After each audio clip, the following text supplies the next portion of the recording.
John Fitzgerald Kennedy, do solemnly swear. I, John Fitzgerald Kennedy, do solemnly swear. That you will faithfully execute the office of President of the United States. That I will faithfully execute the office of President of the United States. And will, to the best of your ability. And will, to the best of my ability. Preserve, protect, and defend the Constitution of the United States. Preserve, protect, and defend the Constitution of the United States. So help you God. So help me God.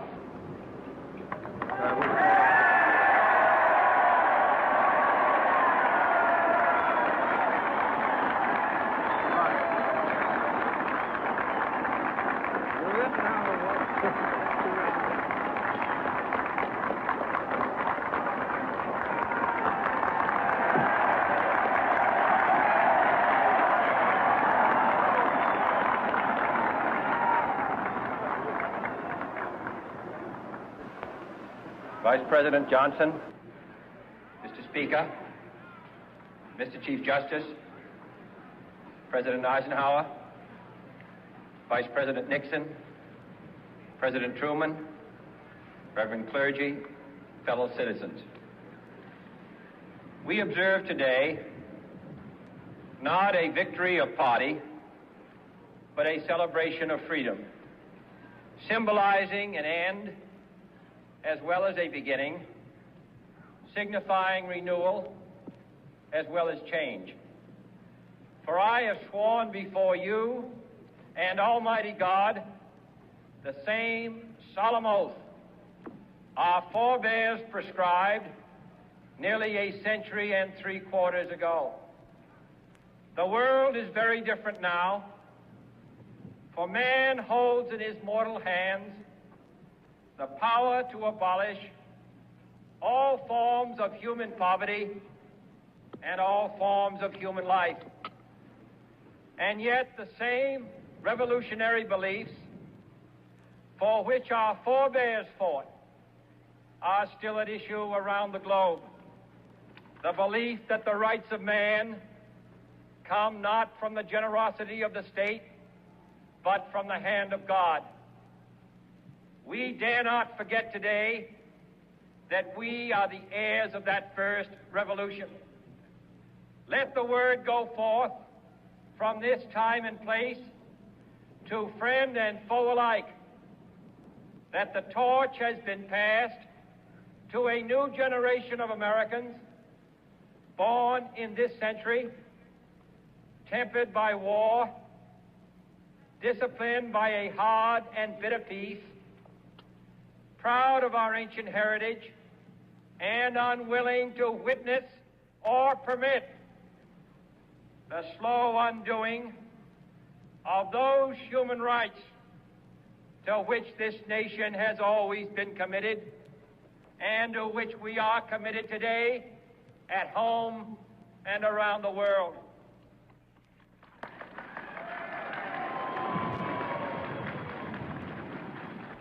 Let every nation know, whether it wishes us well or ill, that we shall pay any price, bear any burden, meet any hardship, support any friend, oppose any foe to assure the survival and the success of liberty.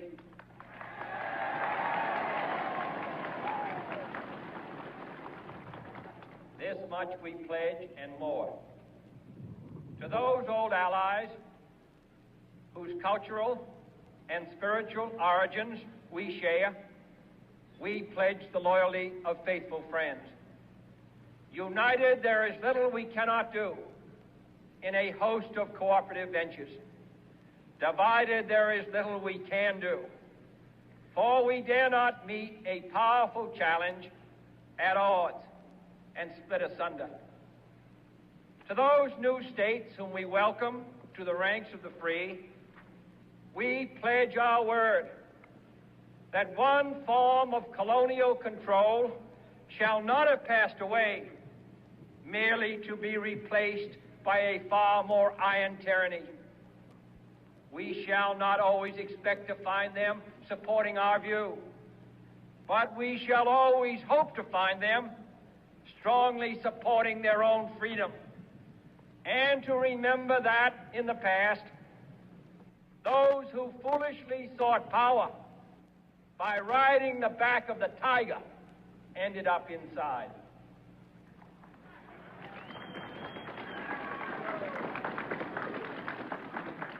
To those people in the huts and villages of half the globe struggling to break the bonds of mass misery, we pledge our best efforts to help them help themselves for whatever period is required, not because the communists may be doing it, not because we seek their votes, but because it is right.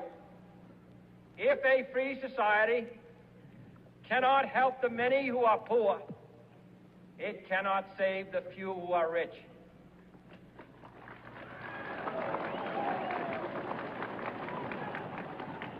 To our sister republics south of our border, we offer a special pledge to convert our good words into good deeds, in a new alliance for progress, to assist free men and free governments in casting off the chains of poverty. But this peaceful revolution of hope cannot become the prey of hostile powers. Let all our neighbors know that we shall join with them to oppose aggression or subversion anywhere in the Americas. And let every other power know that this hemisphere intends to remain the master of its own house.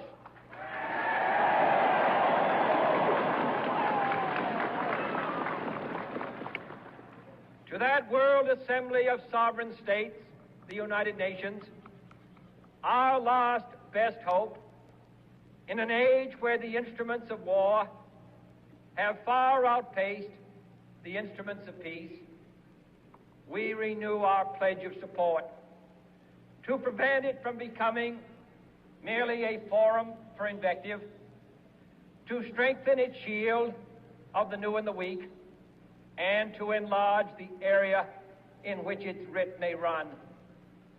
Finally, to those nations who would make themselves our adversary, we offer not a pledge, but a request that both sides begin anew the quest for peace.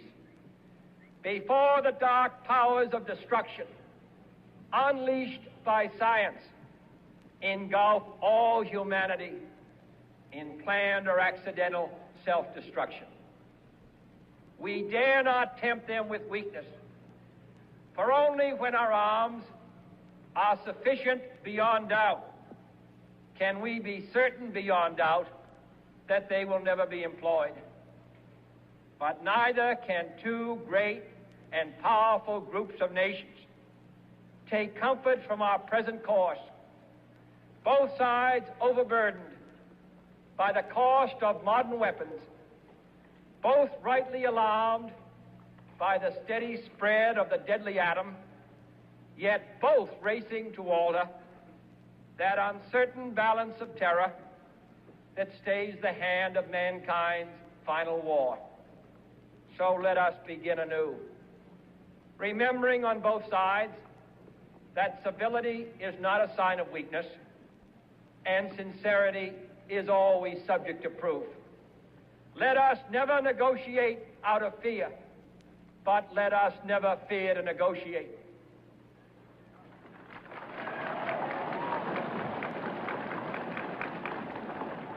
Let both sides explore what problems unite us, instead of belaboring those problems which divide us. Let both sides, for the first time, formulate serious and precise proposals for the inspection and control of arms, and bring the absolute power to destroy other nations under the absolute control of all nations.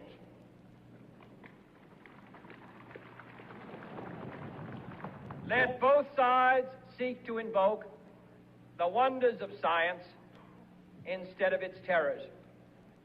Together, let us explore the stars, conquer the deserts, eradicate disease, tap the ocean depths, and encourage the arts and commerce.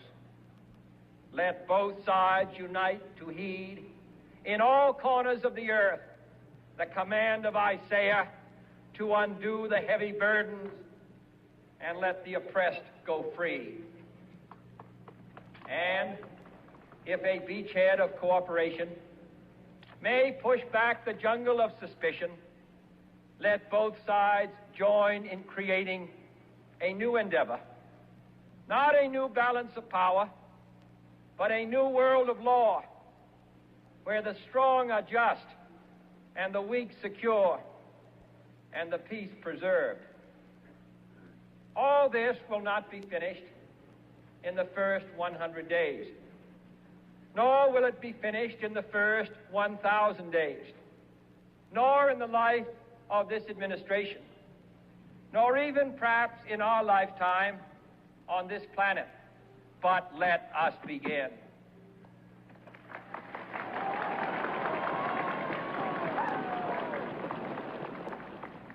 In your hands, my fellow citizens, more than mine, will rest the final success or failure of our course. Since this country was founded, each generation of Americans has been summoned to give testimony to its national loyalty. The graves of young Americans who answered the call to service surround the globe.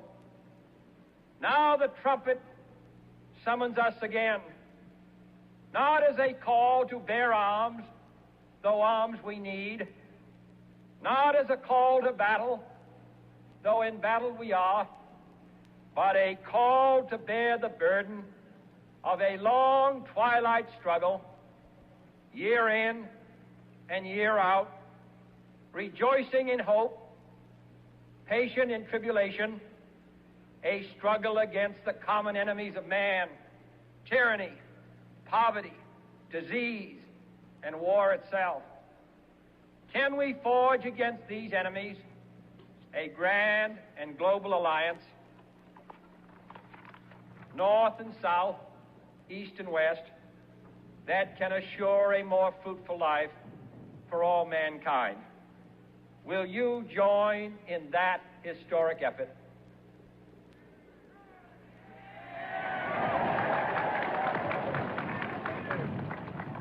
In the long history of the world, only a few generations have been granted the role of defending freedom in its hour of maximum danger. I do not shrink from this responsibility. I welcome it.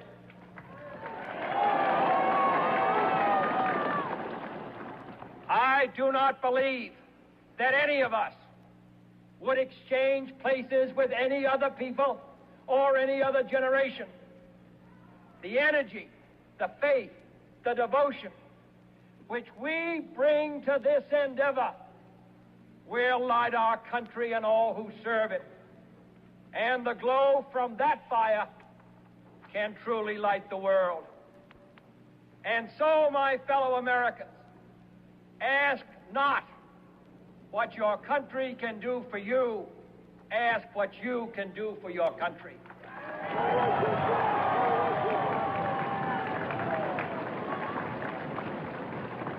My fellow citizens of the world, ask not what America will do for you, but what together we can do for the freedom of man.